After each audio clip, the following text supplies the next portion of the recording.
દસાડા કઠાળા વચ્ચે અકસ્માત સર્જાયો। અકસ્માતમાં એક વ્યક્તિનું મૃત્યુ થયું છે।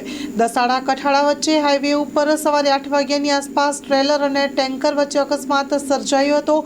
અકસ્માતમાં ટેન્કર ચાલકનું ઘટના સ્થળે મોત નીપજ્યું છે। મૃત્યુ પામેલા યુવાન દસાડા તાલુકાના કઠાળા ગામના મહેશભાઈ નાનુભાઈ વણોલ છે, જે ભારત પેટ્રોલિયમ દસાડા ખાતે નોકરી કરતા હતા।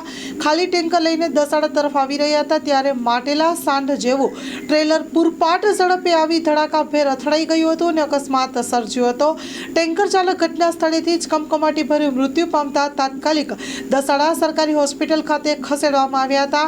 હાજર પરના તબીબે તેમને મૃત જાહેર કર્યા હતા। મહેશભાઈ નાનુભાઈને પાટડી સરકારી હોસ્પિટલ ખાતે પીએમ માટે ખસેડવામાં આવ્યા છે। પોલીસ કાફલો ઘટના સ્થળે દોડી આવીને વધુ તપાસ હાથ ધરી હતી। Story report by Minaz Malik.